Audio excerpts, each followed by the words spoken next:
Parce que bon, il n'y a pas d'âge pour aller en boîte. Mais si. Il y a des messieurs, t'as envie d'aller les voir, leur dire, écoute Francis, t'as l'âge de faire des coloscopies, tu reggaetonnes. On entend ta hanche, Francis. C'est Usher? Non, non, c'est Francis. Tu couches avec un type et tu t'en souviens plus? Je sais plus trop. J'étais saoule. Ok, laisse tomber, passons à l'essentiel. Alors, qui c'était? Un copain. Oh, Gabi, à ton avis, est-ce que inconsciemment j'aurais fait ça pour saboter ma relation avec Jackson? C'est Tom Scavo, je suis sûre. Arrête les devinettes. Oh, ça craint. Pourquoi est-ce que je m'autorise pas à être heureuse? Ce serait pas Lou? Mon mécanicien? Mais attends, t'es folle? Eh, mais t'as vécu avec un plombier, avec un peintre, faut pas te voiler la face. Toi, t'es du genre à les aimer, tes artisans. Suzanne, t'es là? Bob! Qu'est-ce que tu fais ici? Je viens te parler de Lee, en fait. Il t'a emmené danser hier soir. Oui, on a passé une soirée très agréable et tranquille. Pourquoi? Qu'est-ce qu'il t'a dit? Parce que tu sais, il était plutôt bourré, alors ce qu'il a pu te dire, c'était probablement que des trucs inventés, hein. Il n'est pas rentré et il affirme qu'il a passé la nuit ici. C'est pas vrai!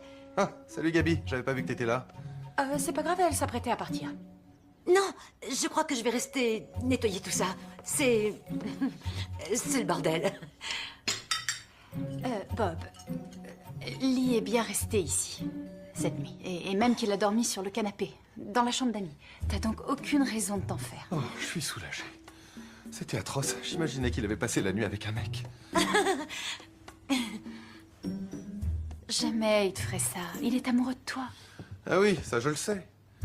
Mais quand il a un coup dans le nez, il baisse tout ce qui a un cœur qui bat et des poils sur le visage.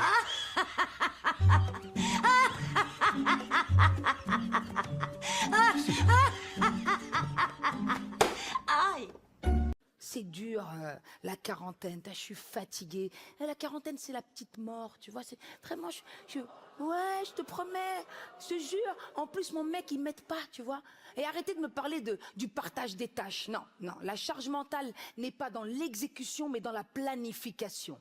Si on planifie pas, vous n'exécutez pas. Ouais. Écoute, c'est simple, à la maison, j'ai un stagiaire. Mais pas n'importe quel stagiaire. C'est le fils du patron. Il fait rien de bien, mais je peux rien lui dire.